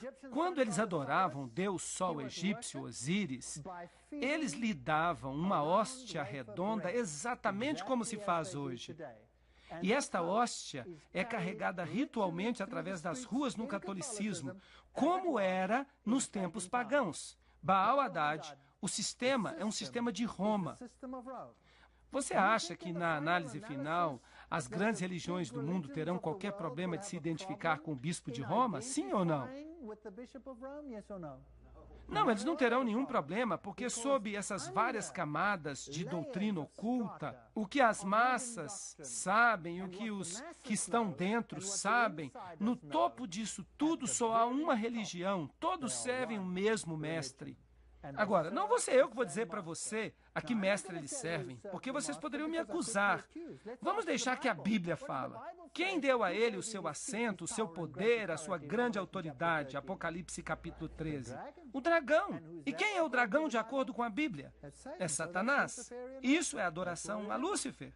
Aqui você tem os símbolos da lua, do sol e a estrela no catolicismo em todas as catedrais. Este aqui é fascinante. Esta é uma catedral católica na Alemanha. Eu fiquei admirado. Está aqui por toda parte. Olhem, mesmo nesses relógios, eles sabem o que estão fazendo, sabem o que estão fazendo. Este é um edifício moderno. Aqui você tem o símbolo da lua e da estrela. E quando o ponteiro do relógio anda, você tem o nascimento do Deus Sol, Baal-Hadad. Baal-Hadad. Baal-Hadad falando ao mundo quem é Deus. É por isso que você tem aqui também na meia-lua, com os raios do sol, raios ondulados e retos. Aqui você tem toda a catástrofe, reta, curvada, na meia-lua, em pé, sobre a serpente. Essas são as divindades pagãs antigas. Ali você tem a Trindade também. A meia-lua com Maria e a criança na meia-lua. Mesma coisa nessas pinturas antigas. E o símbolo do pássaro dando a sua carne como alimento para seus filhotes. Símbolo da fênix que se levanta das próprias cinzas e volta à vida. No livro 6 Diálogos sobre o Dia do Senhor, está escrito, o domingo sendo o dia no qual os gentios solenemente adoraram esse planeta, é assim que eles chamavam o Sol. Os cristãos acharam adequado manter o mesmo dia e o mesmo nome para o dia, para que eles não parecessem belicosos e assim dificultassem a conversão dos gentios. Esse é o raciocínio católico romano. Em outras palavras, o domingo, adorado no dia do sol, esse é o raciocínio católico romano. Assim, em outras palavras, o domingo, a adoração no dia do sol, entrou para a igreja. A Bíblia diz, seus sacerdotes violaram a minha lei e profanaram minhas coisas sagradas. Eles não fizeram diferença entre o santo e o profano. Nós vimos como Roma mudou o dia de adoração do sábado para o domingo, a fim de se alinhar com o culto pagão. No dicionário Webster, edição de 1929, encontramos: o domingo é assim chamado porque esse dia era antigamente dedicado ao sol, ou à sua adoração, o primeiro dia da semana. Aí está a razão. É porque é de fato a adoração. Eles não estão enganados. Aqueles que estão na liderança sabem exatamente o que estão fazendo. Eles sabem exatamente. Aqui está a face da criança dentro do símbolo da fertilidade no altar católico romano. E o que está ao redor? Eu nem vou explicar, eu vou deixar isso de lado. Símbolo masculino e feminino e a face de Apolo. No Mundo Católico de março de 1984, na página 809, está escrito: o sol era o principal. Principal o quê? Principal símbolo do paganismo. Daí a igreja parece ter dito, podem continuar com o velho nome pagão. Vai continuar consagrado, santificado. E assim o domingo pagão, dedicado a Baal, se tornou o domingo cristão, sagrado a Jesus. Esse Jesus, no entanto, não é Jesus de Nazaré. Esse é outro Salvador. Javé, o Salvador, o outro Deus no lugar. O Salvador contrafeito. Aí você tem o sol como símbolo ali. Ali você tem como símbolo de um vidro manchado, da mudança da lei. Há apenas 3 em um tablete, mas deveria haver 4. Ali você tem a face de Apolo no templo grego. E é claro, você o encontra também no altar católico romano, porque é o mesmo Deus. Agora, vejam por que a besta tem o componente do leão, que é a Babilônia, o componente do leopardo, que é a Grécia, o componente do urso, os pés, porque, por exemplo, a tiara que coroa o Papa vem dos tempos medo-persas. Ali está, na Escandinávia, aqueles velhos símbolos sobre a parede, porque os símbolos do sol estão por toda parte. Este é um culto de fertilidade. E tudo isso aqui deste lado é um símbolo da vitória de Lúcifer contra Adonai.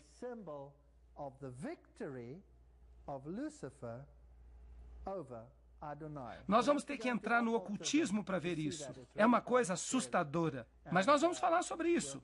Há aqui outra coroa tríplice, supostamente representando Deus o Pai. Aqui está o crucifixo sendo carregado por toda parte, o símbolo da morte de um e da ressurreição do outro. E as auréolas? Bem, nós temos uma auréola na deusa japonesa da felicidade. Ali você tem uma auréola em Krishna. Ali você tem uma auréola num deus hindu. É um símbolo do sol. E ali você tem uma auréola numa figura católica romana. Esta aqui eu tirei a foto na catedral. Uma catedral novinha em folha que eles construíram em Londres. Uma catedral católica romana. Há tantos símbolos pagãos ali que ofuscam a mente da gente. E por falar nisso, ali está a serpente. Você consegue ver? Estão encostados na serpente. Interessante. Aqui está outra divindade oriental com uma auréola. Ali estão deuses japoneses e chineses com auréolas. E o símbolo da cruz. Ali você tem, em Mesopotâmia, era um símbolo do Deus Sol. Isso foi muito antes de Cristo, muito antes de Cristo. Ali está de novo na Mesopotâmia. Ali está num relevo. Esta cruz está numa forma diferente, porque esta forma é o símbolo da vida, a divindade da vida. E os sacerdotes pagãos usam este símbolo ao redor do seu pescoço. Então você tem esta linha que rodeia, desce e se estica até aqui. Agora, quem é que usa uma coisa parecida com essa hoje em dia? Os sacerdotes católicos é que usam.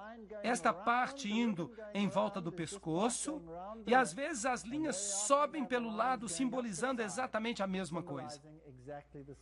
Aqui está a estátua de Maria segurando um relâmpago em sua mão. Agora, o que Maria tem que ver com relâmpago? Bem, há uma estátua de Zeus com um relâmpago em sua mão, porque quer que você use a figura masculina ou a figura feminina, esta divindade sendo andrógina, não importa, é tudo a mesma divindade. Símbolos pagãos, sinais manuais. Este aqui é o símbolo pagão da antiga Trindade. Também é mostrado aqui. E ali está no catolicismo romano. Ali está na antiga estátua de Júpiter, que hoje é reverenciada como a estátua de Pedro. Mas ela vem diretamente de um templo pagão, diretamente para o Vaticano. E ali está ele, com o antigo símbolo pagão. Ali está alguém beijando-lhe o pé. E ali você tem o mesmo símbolo nas tribos nórdicas. Ali está a mão de Buda, exatamente a mesma coisa. Ou você pode ter desse outro jeito, com 3 dedos. Ali está no papado. Ali está o mesmo símbolo no budismo. Conseguem ver isso? Eles usam exatamente a mesma coisa. São exatamente a mesma coisa, certo?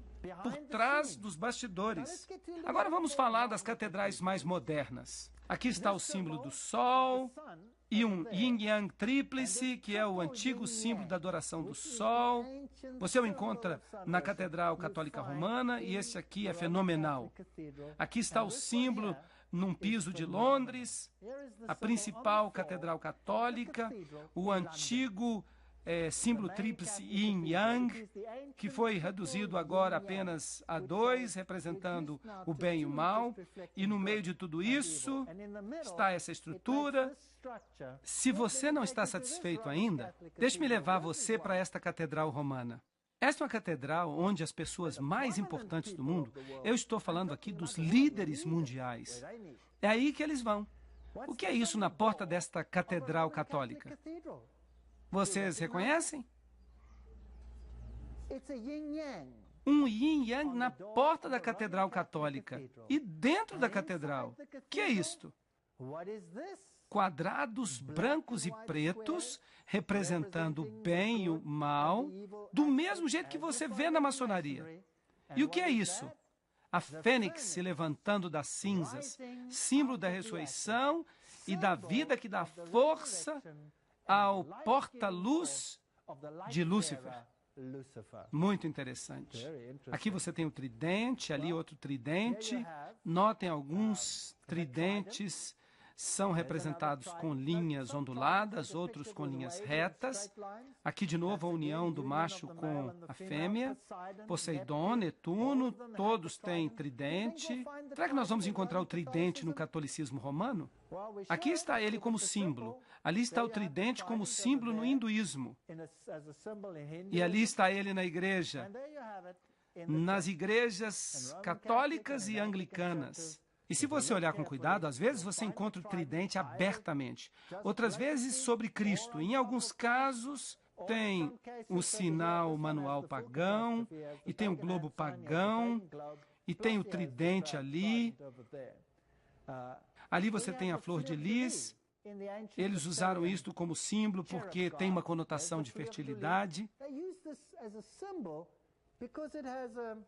Aqui está Ísis com a flor de lis. Será que você deveria esperá-la também no catolicismo? Isso aqui vem tudo do paganismo. Bem, sim, a flor de lis também aparece no catolicismo, na igreja católica, no altar católico. Aqui você tem a flor de lis nesta cidade, numa catedral, sobre a cabeça de Cristo e saindo das suas duas orelhas. Bastante triste, pois uma pessoa não consegue ouvir muito bem com a flor de lis tampando os ouvidos. Bem, e é claro, você tem miçangas, mantras. Vocês já ouviram falar de mantras? Bem, Mateus capítulo 6, versículo 7. Quando orardes, não useis de vãs repetições, como os pagãos fazem, pois eles pensam que serão ouvidos por sua muita repetição. O mantra é uma oração repetida, que coloca você num estado alterado de consciência. E é isso que nós temos na música hoje. Os jovens, quando eles vão para alguns festivais, eles usam drogas, e eles usam mantras adaptados à música para colocá-los num estado alterado de consciência, para que outro poder se apodere deles. Portanto, os mantras, as orações repetitivas, são um símbolo de todas as religiões pagãs.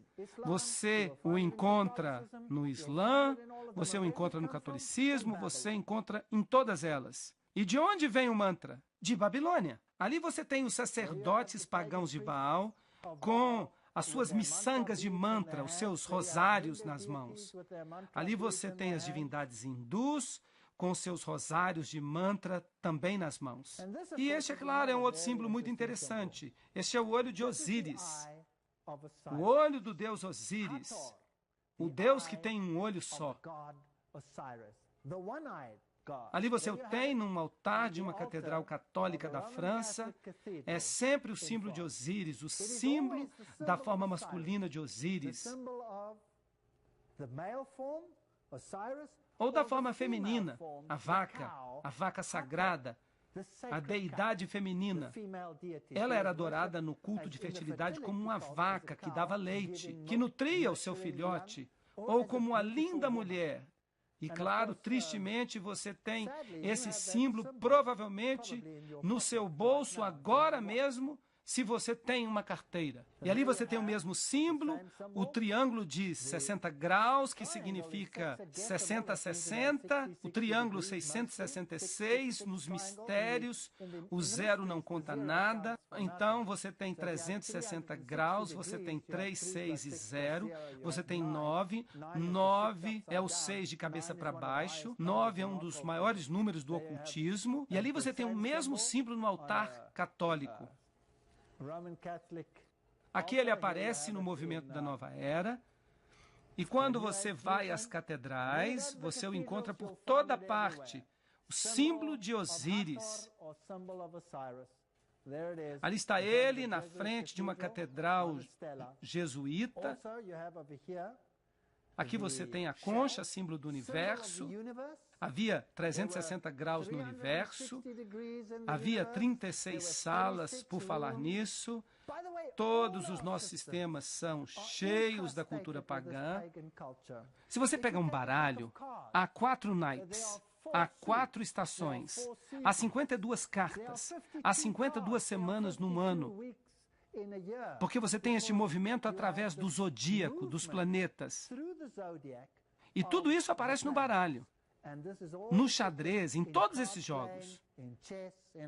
Mas em qualquer lugar, a concha era o símbolo do zodíaco e do movimento através do zodíaco. Poseidon era um deles. E aqui você tem, nesta igreja católica, João Batista usando a concha cóptica com um símbolo pagão para batizar Jesus. Percebam que a água aqui está sob a forma da deidade feminina. E ali está, sobre os arcos das igrejas. Ali você tem Vênus, nascida da concha. E é claro, um dos símbolos... E é claro, trata-se de um símbolo importante na Igreja Católica, na Catedral de São Pedro. Todo símbolo pagão você encontra lá. E é claro, um dos símbolos mais importantes da Igreja Católica é a Catedral de São Pedro. No entanto, você encontra qualquer símbolo pagão ali. Se está no paganismo, você encontra no cristianismo. O globo, outro símbolo da deidade pagã, aqui está o deus Mitra segurando o globo que representa o universo. Ele é a outra divindade. Onde se encontra, será, o maior globo do mundo? Está no alto da Catedral de São Pedro. Por falar nisso, aqui está uma rosa cruz. E ali, esses símbolos, e eles têm uma conotação de fertilidade, que nós não vamos discutir em detalhes agora. Aqui está o globo também. Você vai encontrar muitos globos aqui. O globo como símbolo de Mitra. Este é Tammuz, mas eles dizem que é Jesus com o rosário ao redor do pescoço e com o globo em sua mão. O mesmo com essa estátua aqui, o globo na mão, a adoração do Sagrado Coração que você encontra no catolicismo. Ali está entre os astecas, você o encontra em todas as culturas pagãs. Vem de Babilônia. E se você for para o Vaticano e observar o principal centro desse tipo de adoração, você encontrará todos os símbolos da adoração do Sol bem ali na Catedral de São Pedro. A adoração do Sol, a adoração da Lua. Aqui você tem as pilastras serpentinas da abóbada de Bernini. Você tem todos os aspectos da adoração do Sol. Você tem até a cúpula, que é conhecida como a cúpula do Sol, símbolo da adoração do Sol. E no chão das catedrais, você encontra os símbolos do zodíaco. E a observação das estrelas, a astrologia, todas essas coisas que faziam parte da cultura dos caldeus. E agora, até os presidentes das nações do mundo se transformaram em observadores das estrelas e ficam dizendo às pessoas o que fazer. O mundo não mudou nem um pouco. A Porta Dourada na Capela de Santo Inácio, esta aqui fica em São Francisco. Ali você tem o unicórnio. E ali você tem todos os antigos sistemas, desde a fênix até o dragão, ao pavão, ao antigo Ro e o Ki, que representam 660, mais o círculo, que representa o 6 ou o 9. Lembrem-se do círculo ao redor dele. 360 graus. 3 mais 6 mais 0 igual a 9. 9 é o 6 de cabeça para baixo. Você tem aquele símbolo pagão em muitos dos altares, e ele representa 666. É isso que ele representa, quer você goste disso ou não. Você tem o bastão e o unicórnio. Agora, vamos nos aproximar do Papa e vamos ver se ele literalmente representa as antigas divindades. Aqui você tem o Deus Águia com um cone de pinho, símbolo da fertilidade. Aqui você tem o antigo querubim alado com um cone de pinho, que era símbolo desse poder através do culto da fertilidade. O maior cone de pinho e o bastão você encontrará aqui, um dos maiores pelo menos, aqui na adoração de Osíris. Esta é a divindade egípcia. Osíris tinha o cajado do pastor com um cone de pinho sobre ele. E ali você tem uma divindade hindu com um cone de pinho na mão. Então, eles são tudo a mesma coisa. Aqui, como símbolo da religião mexicana, os pinheiros no Natal, tudo isso é interessante. Ali você tem Dionísio com o seu cajado, com o cone de pinho sobre ele. Ali está Baco com o cone de pinho. E ali está o maior cone de pinho do mundo, no pátio do Vaticano. Ali está outro no pátio do Vaticano com o símbolo da deidade feminina, porque Ísis sempre caminhava com 2 pavões, símbolo da fertilidade na Praça do Vaticano. Ali está o cajado de pastor do Papa. Ele sempre tem o cone de pinho sobre ele. Vocês acham que eles sabem o que estão fazendo ou você acha que tudo isso é simplesmente azar? Bem, isso não pode simplesmente ser azar. Não pode ser azar. Este é o cajado que o Papa atual usa. E é o mesmo, por falar nisso, que o Papa anterior usava. E ele tem esta cruz, uma cruz torta. E ele tem Jesus aqui como se formando um triângulo de 60 graus. Ali está o cone de pinho no seu cajado. E a cruz torta é o símbolo de Lúcifer. Ali está o cone de pinho no seu cajado, e a cruz torta é o símbolo de Lúcifer. Você a encontra na adoração a Lúcifer. Você a encontra na adoração a Satanás. Você a encontra em lugares que você menos esperaria. E as festas pagãs do cristianismo? O símbolo solar e as festas da França. Nós temos o solstício do verão, o solstício do inverno.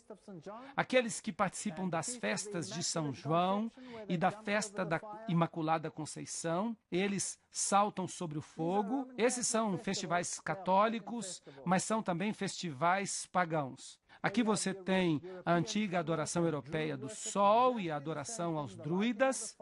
Exatamente a mesma coisa. Acende-se a fogueira, o movimento circular dos druidas. Os druidas hoje estão vivos e muito bem na Inglaterra. Vocês sabiam disso? E vocês sabiam que sua adoração... Bem, não vamos entrar em detalhes. Vamos deixar um pouco para mais tarde. É porque eu fico muito animado. A Torre em Chamas, esse é o festival de São João em Urbis, que ainda acontece hoje. E o Natal? Bem, o Natal é celebrado em todos os lugares. O Natal é uma representação da serpente que dá vida à árvore de Osíris, que foi cortado, e então a vida da serpente, a serpente que dá vida, a árvore brota toda e oferece espaço para os brotos.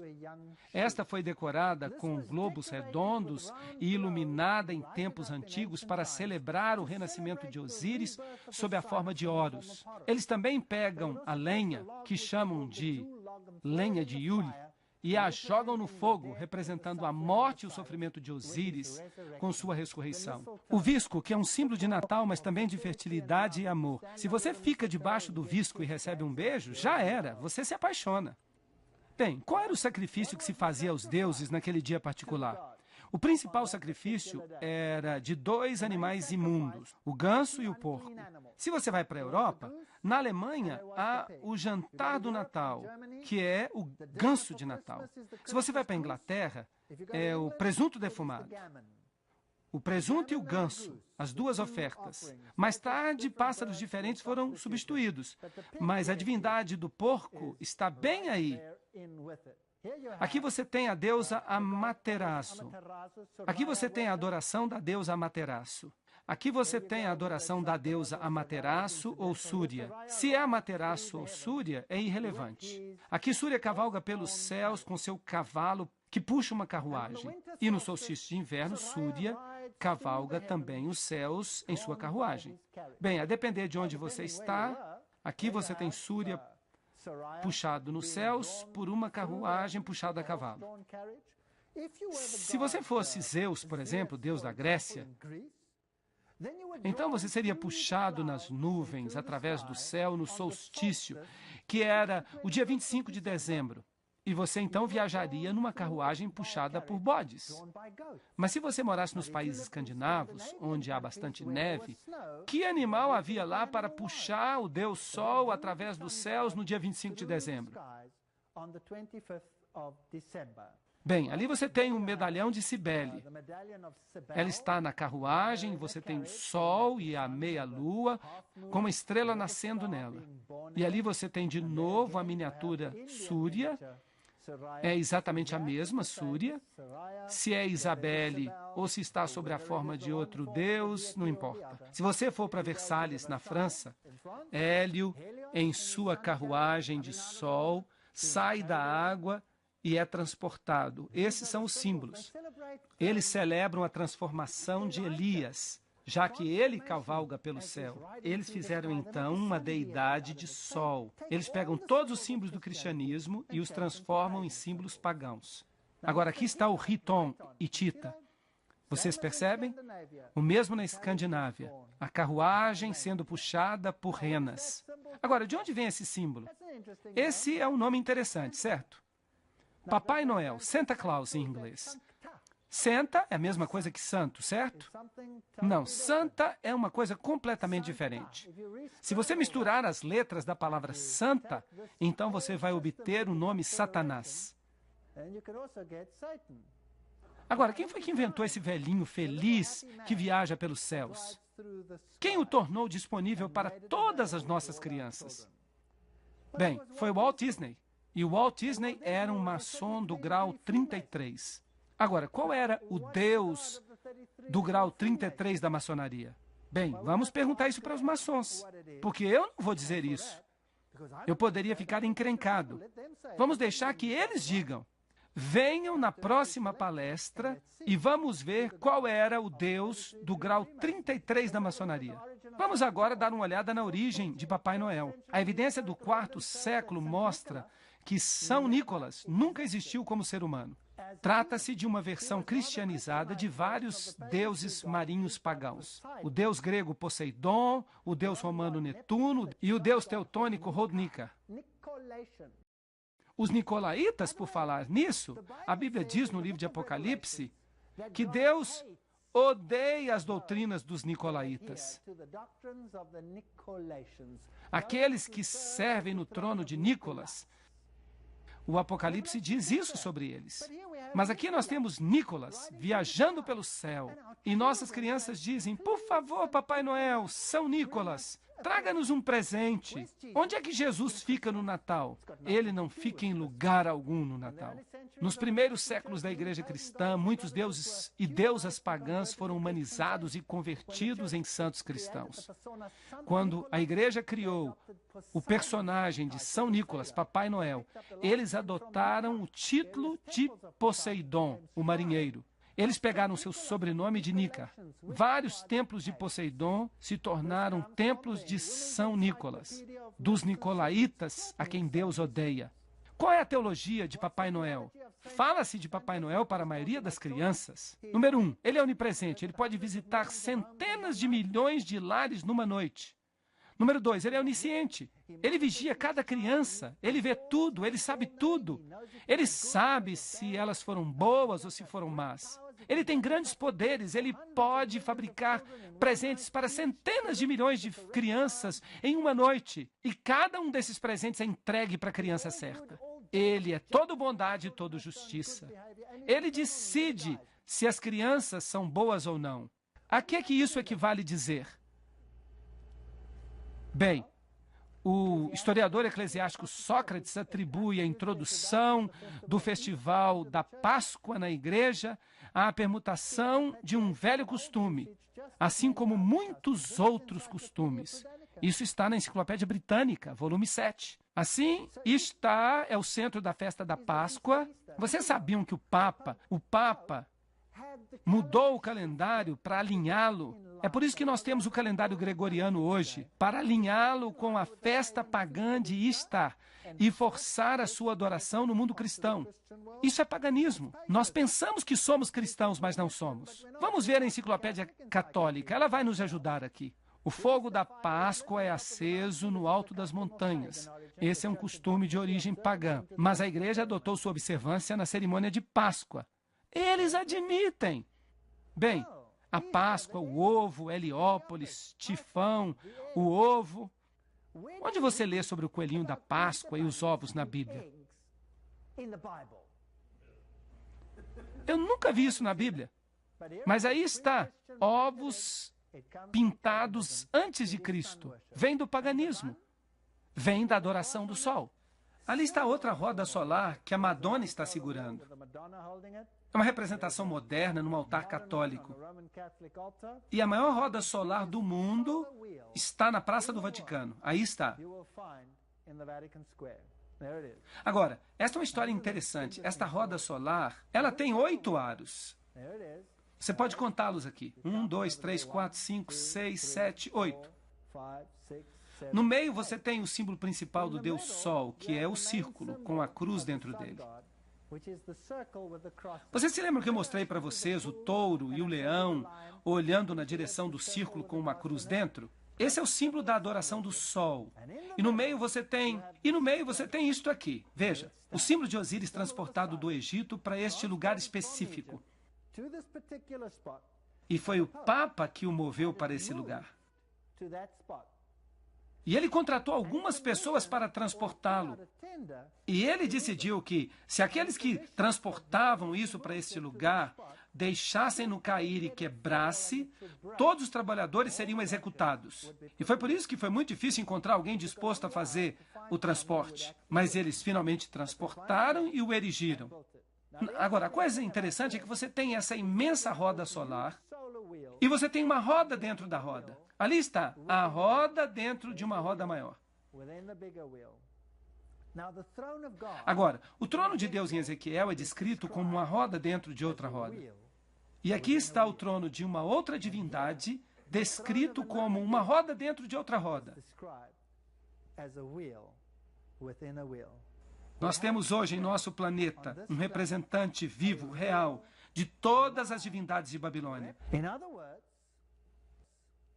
Em outras palavras, as roupas, o título Pontifex Maximus, podem todos se ligar através da história e estão todos presentes no papado. Eu não estou condenando a nenhum católico romano.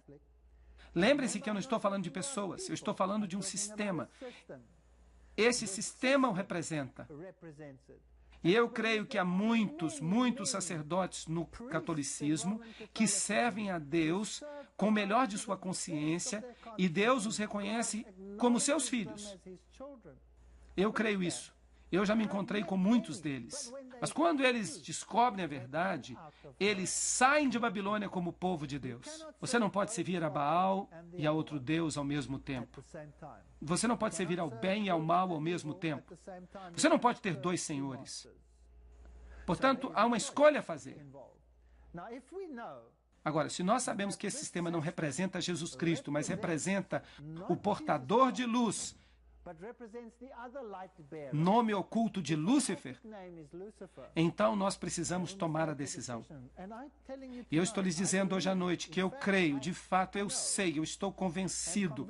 Vamos falar desse jeito, que nos mais altos círculos, no interior das principais sociedades secretas dentro do sistema, eles sabem exatamente o que eles estão adorando. E eu vou provar para vocês nas próximas palestras. E eu vou colocar uma citação na tela, mostrando qual é o Deus que eles adoram. Eu vou mencionar o nome. Então nós temos um rei de Babilônia hoje. Se alguém se prostrar diante dele e aceitar a sua autoridade acima da autoridade de Deus, então essa pessoa está se prostrando ao sistema e se torna súdito do rei de Babilônia. E nós, como cristãos, não deveríamos fazer isso. Porque a Bíblia nos diz: saí dela, povo meu, para que não sejais participantes dos seus pecados. Eu sei que esta é uma informação terrível, mas o que eu fiz foi mostrar para vocês o paganismo. Eu os levei até a Babilônia. Nós passamos por todas as religiões e nós encontramos suas manifestações dentro do catolicismo. Desde o cajado que o Papa carrega, com as incrustações pagãs sobre ele. Ele sabe exatamente o que ele está fazendo e de onde isso tudo vem, mas tudo está oculto sob as vestes do cristianismo. E quando se faz isso, pode-se chamar isso de engano. Agora, eu fui católico E quando eu vi estas coisas, quando eu estudei Daniel capítulo 7, eu fiquei devastado, eu fiquei doente, porque eu era de fato um sincero católico. Eu fiquei doente, eu estudei as escrituras e eu fui para as bibliotecas para ver se essas coisas eram mesmo assim, e elas eram assim. Eu estudei a história e eu disse, tem que haver uma saída, isso não pode ser. Mas foi, e no fim eu não tive escolha. E quanto mais eu estudava, quanto mais eu observava, quanto mais eu via, mais eu via que estava sendo enganado para que eu cresce num falso Deus. Eu me lembro de estar sentado na igreja católica, eu estava sentado lá e eu estava dizendo, toda vez que eu venho para a missa, toda vez que eu me ajoelho, toda vez que eu tomo a hóstia, eu me sinto tão vazio. Por favor, fala comigo, Senhor, se tu existes. E eu me sentei naquela igreja e eu disse, Deus, se tu existes, revela-te a mim e mostra-me que tu existes, porque eu não posso compreender esse ritual. Eu não estou feliz neste ritual. Eu preciso de um relacionamento no coração. Dize-me se tu existes. Esta foi a pergunta mais perigosa que eu já fiz, porque ela me levou até a Bíblia. E ela me levou a compreender as coisas que eu mostrei para vocês hoje à noite. Eu não condeno nenhum católico. Eu já fui católico. Toda a minha família é católica. E eu amo a minha família. Eu não quero que eles se percam. Eu não quero que ninguém se perca. Eu não estou condenando, eu estou revelando. Escolham neste dia a quem vocês vão servir. Obrigado por terem vindo e voltem para as próximas palestras. Por favor, não as percam. Obrigado por terem vindo.